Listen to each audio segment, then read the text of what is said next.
Hello everyone, and this is BioPhoenix here, and today we're going to be doing a type of video that I pretty much never do because I'll just be straight up and say that I find gaming news videos are pretty damn boring and they're like fucking everywhere, and I'm sure my video is not going to be that much better, but that's okay because I'm not doing this for the views. I'm doing this because this is something I'm passionate about. So I'm sure you've heard that there's a Kickstarter that involves two creators of two series that are really great, and that being the creator of Wild Arms and the creator of Shadow Hearts are making new games, spiritual successors. This is something I was not expecting to happen like anytime soon at all. And it's kind of ironic really, because I did a whole wishful thinking video talking about what if they made a new Shadow Hearts game and talking about little like fun ideas I had for it, and then now this happened.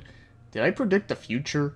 Well, all joking aside, so yes, when I heard about this, I was very intrigued and was like, holy shit, they're actually doing it. And now that we're here, and I can say that, yeah, I actually backed it. And this is the very first project I've ever backed on a Kickstarter. I've never done them, like, ever before. I know there's been plenty of them that have been successful and some that I've been kind of curious about, but this is the one that made me pull the trigger. Because as you all know, Shadow Hearts is a series I just never shut up about. Like, even though I've reviewed the games, like, ages ago, and I've streamed them, and I've talked about them in my, like, top 10 list of different video game music and all that fun shit. So it seems like I just never run out of things to say about it, but here we are with spiritual successors that actually look pretty damn promising, and this is the one thing I'll get out of the way first. So Kickstarter is one of those things that is very much taking a risk and going into uncharted territory, because I'm sure you've all heard the stories about Money Number 9 and how like the game was a big disappointment and all this kind of shit, and I really hope that this is not going to be the case for this one. Of course, I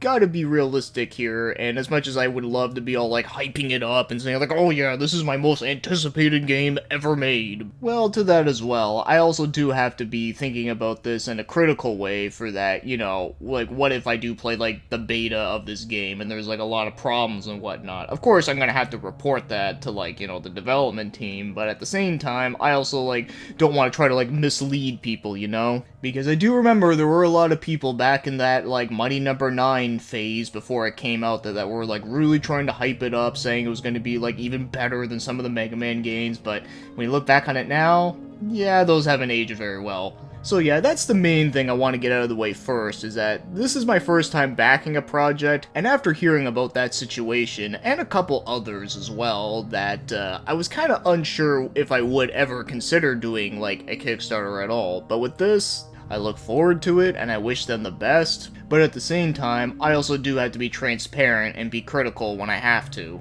Alright, let's get moving on, because we finally got all the boring talk out of the way first, so now, let's actually talk about the games themselves that were shown. So I'm going to talk about the Wild Arms game first, because I don't have a whole lot to say about it, because I will be honest, I'm not super familiar with that series. Like, yeah, I've played a little bit of, Alter Code F, Wild Arms 3, and a tiny bit of the 5th one, but outside of that, I never really got far into them. I kind of played them at a weird time, and I was in like the middle of like playing like a bunch of games, and I just kind of never went back to them, but for what I did play of them though, I actually did really like them. In fact, with this whole spiritual successor coming out, it kind of does give me motivation to like go back and try those other games again and actually try to complete them. So yeah, I do apologize if I can't say much on Armed Fantasia to the End of the Wilderness, but yeah, I will say that this game does look really damn good. I love the background graphics, they look really good for an anime style game. In fact, the character animation like looks really good as well, and also the character designs like have some really cool like outfits and such, so I really do like the way it looks. So yeah, that's all I'm gonna say about that. Looks really cool. I will definitely try and get it at some point in time, but yeah, like I said, I really do want to play through more of the Wild Arms games first. So now, as for the one I'm gonna like gush all over about, is called Penny Blood. So this game takes place in the 1920s, and it takes place in New York, but they do claim that they will eventually travel to like other different places as well, but the starting place is in New York, and the main character that you're playing as is named Matthew, and he happens to be a detective, and he also happens to wear a lot of black clothes, and even has some light-colored hair. And come to think of it, that description almost sounds a lot like Dante from AI Somnian Files, Which is very ironic, because in my wishful thinking of Shadow Hearts, I said that if they wanted to give Yuri a new voice, I said that I wanted him to be voiced by the same guy that does the voice of Dante, and that being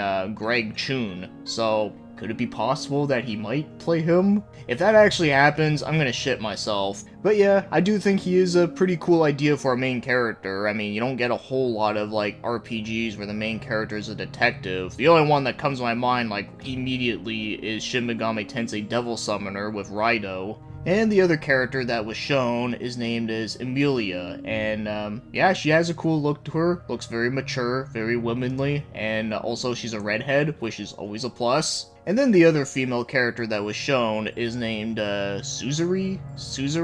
I'm not 100% sure how it's pronounced, but she looks like a Japanese lady, and I actually have to say, I really love the fact that they gave her like that like really cool like old-fashioned cap. I always loved hats like that, and I always thought it would have been cool if they made like a major character with like that type of style of hat. So knowing that, I definitely approve. And as for the last character type that they showed, happens to be the main character's fusion, and he actually looks fucking awesome. He kinda has this, like, Zaslamel meets, like, old Crusader type look, and it's just really dope. So that's all I can say about, like, the characters that were shown. And as for the graphics, yeah, I really love the way this game looks so far. Like, it has a really nice, like, shell-shaded look. Also, I got a little bit of a hint of the later Atelier games, but of course it was like way more darker than that. So yeah, the graphics are nothing like super cutting edge, like obviously this isn't gonna look like, you know, like Final Fantasy Remake Part 2 or whatever, but for the style that it's trying to be, I approve of it. I think it looks really good. Also, one nice touch that I have to mention is that I really like the UI for the like the dialogue text, where not only do I really like the character portrait, for that it does remind me a little bit of the first Shadow Hearts character portraits a little bit, where it has that like kind of wanted poster look. But I also like that it kind of has like a little bit of a file style to it, where it kind of has like the time and date and all that. And come to think of it, when it comes to some of these like more recent RPGs, I've noticed that a lot of them don't have like really cool fancy like UI borders like this anymore. So it's actually really nice to see one actually come back like that, because you all know me and my love for like the fancy borders of PC-98 games, so this was a nice touch that I'm more than welcome to have. And probably the biggest thing about the Shadow Hearts series has to be the combat system, and what was shown here, it definitely does look like a Shadow Hearts game, but of course, the Judgment Ring looks very different in this one. So instead of having that, like, radar look where it, like, kind of sweeps around, instead it looks like that, like, the line, like, kind of, like, goes, like, in the middle, and it kind of, like, cracks, like, down and goes into, like, different patterns, and then you have to, like, press, like, the button at, like, the right time. It was not what I was expecting, because I will say, like, some of the ideas I've had for video games that I've always, like, dreamed of happening, I always thought about, like, making something like similar to a Shadow Hearts type of battle system, and I always thought about like different ways that to do like a sort of Judgment Ring, but without calling it a Judgment Ring. But doing it this way never crossed my mind, so hey, they definitely came up with something creative with it, because I know for me, I was thinking like, oh, maybe they can make it like a triangle or something. But yeah, the battle system looks a lot like a Shadow Hearts game, slightly different, but I'm perfectly okay with that, because, you know, the battle system is one of the biggest reasons why I love the games, because it's just so fun and addicting. The only other thing I can think about commenting as of now is that the music that they've shown so far sounds really damn good. In fact, they actually got one of the original composers, being Hirota Yoshikata. And when I first heard the music, I was like, yep, this definitely does sound like his work, and I am very happy. And another very interesting composer that they got on board happens to be Ikari Kaede, and she happens to do the music for Breath of Fire 3, so wasn't expecting that, but hey, I'm down with that, because that game also had some really good-ass music. So there you have it. That's my general thoughts on this as of now. I don't know if I'm gonna make like any other like big updates on this. I mean, I might do like some of like the big ones if we can talk about it. Like for example, like if we're allowed to like do streams of like the beta, like if we're allowed to do that, like I would totally be down for that. Or if there's any other, like, big thing that I can talk about, I definitely will. But I'm not gonna, like, talk about it, like, every, like, week or anything like that. So don't worry, I'm not gonna, like, be that type of channel. Like, I'm still gonna be doing regular content. This is just something I just wanted to talk a little bit about and just say that, yeah, I'm excited. And like I said, very first time backing a project on Kickstarter, which is kind of interesting, something I've never done before. And I just hope for the best. So with that being said, thanks for watching and commenting. Have yourselves a great day, and we'll see where it takes us.